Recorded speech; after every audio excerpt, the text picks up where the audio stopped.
অনুষ্ঠান, সেই অনুষ্ঠানের মাননীয় সভাপতি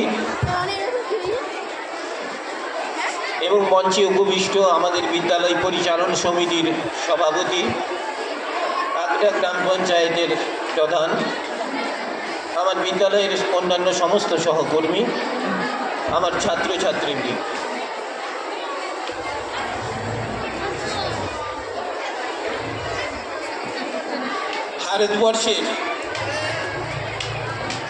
ভারতবর্ষের স্বাধীনতা 1947 সালে আমরা পেয়েছি।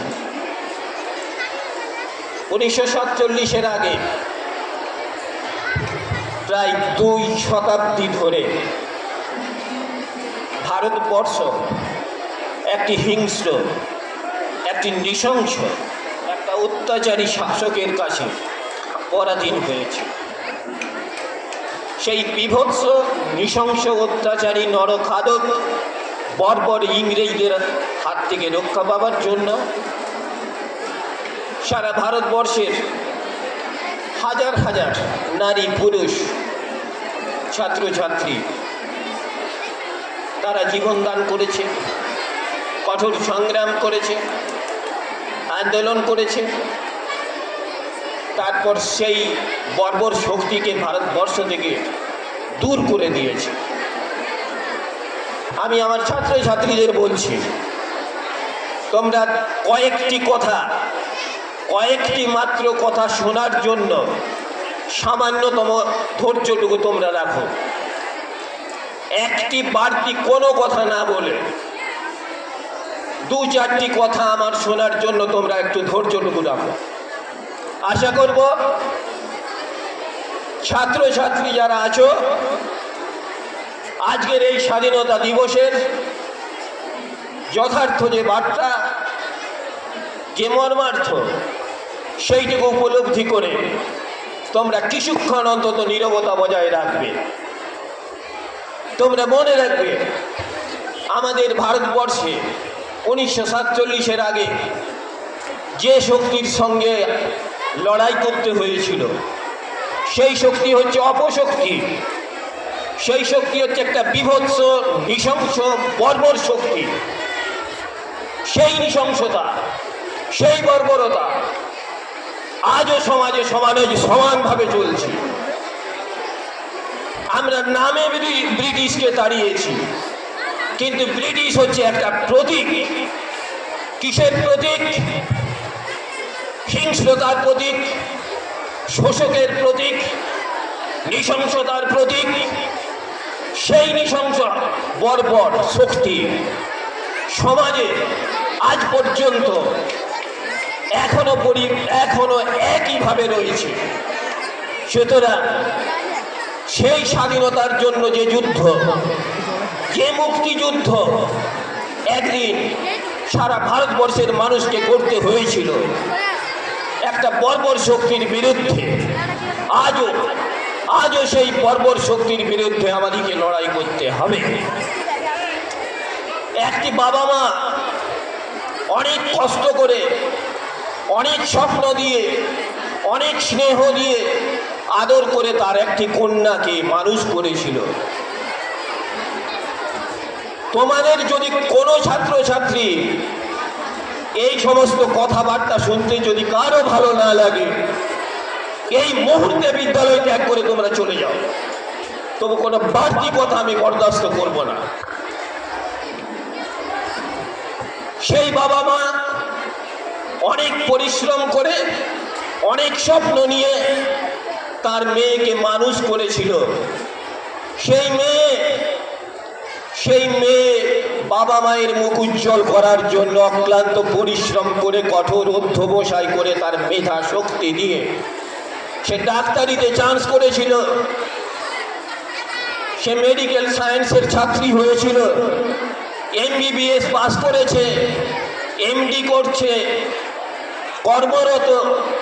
তারই কর্মক্ষেত্রে এই নৃশংস শক্তি, এই বর্বর শক্তি, এই জঘন্য শক্তি সেই ডাক্তার কন্যাটিকে নৃশংসভাবে ঘুমন্ত অবস্থায় গলা টিপে তার পাঁজরের হাড় ভেঙে হাত ভেঙে তার সতীত্ব হরণ করে নির্মমভাবে হত্যা করে। কোন স্বাধীন দেশে আমরা বাস করছি? আমাদের আন্দোলন এখন কোথায় থেমে থাকবে? এটা কোনো রাজনীতি নয়, এটা একটা নৃশংস বর্বর শক্তির বিরুদ্ধে সোচ্চার। আজকের দিনে এইরকম এক কর্মরতা ডাক্তার কন্যা, সম্ভাবনাময়ী তরুণী 36 ঘন্টা জনগণের সেবা করেছে, রোগীদের চিকিৎসা করেছে, তারপর ক্লান্ত হয়ে সে একটু চোখ জুড়িয়ে বিশ্রাম নিচ্ছিল। সেই ঘুমন্ত কন্যার চোখ আর খুলল না, খুবলে খুবলে খেল এক বা একাধিক নরপিশাচ। গত রাত্রে এই নরপিশাচদের বিরুদ্ধে সারা রাত্রি যে জুড়ে নারী শক্তি জাগ্রত থেকে তাদের অধিকার বুঝে নেবার আন্দোলন করেছে। কোন রাজনৈতিক শক্তিকে বিরোধিতা করার জন্য নয়, কোন নেতা নেত্রীকে বিরোধিতা করার জন্য নয়, শুধুমাত্র নারী শক্তির মর্যাদা, তার অধিকার, তার সম্মান যেটা নরপিশাচদের হাতে বারবার পর্যুদস্ত হচ্ছে, বারবার পরাজিত হচ্ছে, সেই পরাজয়ের হাত থেকে রক্ষা করার জন্য নারী শক্তি জেগে উঠেছিল। আমি তোমাদের জন্য বলবো, আমাদের বিদ্যালয়ের সমস্ত ছাত্রছাত্রীদের জন্য, এই বিদ্যালয় থেকেই তৈরি হয় সমাজের সুনাগরিক। এবং যে সমস্ত নরখাদক যারা সমাজটাকে তিল তিল করে ধ্বংস করছে, তাদের জীবনেও কোনো না কোনো বিদ্যালয় আছে। কিন্তু বিদ্যালয়ের শিক্ষা তা নয়। বিদ্যালয় সবাইকে সুমানুষ, সুনাগরিক করতে চায়, তবুও তার মধ্যে তলে তলে কিছু নরখাদক, কিছু দুর্বৃত্ত, তারা তাদের কাজ চালিয়ে যায়। আমি স্পষ্ট করে বলছি সমস্ত ছাত্রছাত্রীদিকে, আমাদের বিদ্যালয়ে কোনো ছাত্রছাত্রী যদি বিদ্যালয়ের শৃঙ্খলার বাইরে কোনো আচরণ করে, তাকে কঠোরতম সাজা দেব। কি সাজা দিতে হয় আমি জানি। গতকাল একটা শ্রেণীকক্ষে সমস্ত ফ্যানগুলোকে ভেঙে চুরমার করে দিয়েছে 2-1 দুর্বৃত্ত। কতকগুলো ছাত্রছাত্রীর ব্যাগ থেকে তাদের টিউশনি পড়ানোর টাকাগুলো চুরি করে নিয়েছে কয়েকজন দুর্বৃত্ত। আমার এই শিক্ষা প্রতিষ্ঠানে সেই দুর্বৃত্তদের কোনো স্থান নেই। ছাত্রছাত্রীদের স্কুলমুখী করার জন্য, পিছিয়ে পড়া ছাত্রছাত্রীদের বিদ্যালয়ে এনে সুনাগরিক, সুমানুষ তৈরি করার জন্য আমাদের মাস্টারমশাইরা যেমন বাড়িতে বাড়িতে যেতে প্রস্তুত, ঠিক তেমনি এই সমস্ত দুর্বৃত্ত যারা 2-4 জন মাত্র সংখ্যায়, যারা বিদ্যালয়ের শৃঙ্খলাকে কোনোভাবে রক্ষা করতে চায় না, বিদ্যালয়ের নিয়ম কানুনকে সবকিছুকে তছনছ করে দিয়ে দুর্বৃত্তায়নের একটা আগ্রা তৈরি করতে চায়, কঠোর হাতে দমন করবো সেই ছেলে মেয়েদের, দূর করে দেবো এই বিদ্যালয় থেকে। তারাই সমাজের নরখাদক হয়, আর তাদের বিরুদ্ধেই আমাদের এই আন্দোলন থাকে। সমাজে আজ যে আন্দোলন চলছে, এই সমস্ত ছেলেগুলো তারাই ভবিষ্যতে সমাজের একজন কীট, নরখাদক, বর্বর হয়ে থাকে। ভারতবর্ষের ব্রিটিশ শক্তি যে নির্মমতা দেখিয়ে গেছে, যে নিষ্ঠুরতা দেখিয়ে গেছে, যে বর্বরতা দেখিয়ে গেছে, এই সমস্ত কতকগুলো দুর্বৃত্ত ছাত্রছাত্রী তারাও সেই কাণ্ড করবে। সুতরাং আমরা সমূলে উৎপাটন করব সেই সব শক্তিগুলোকে।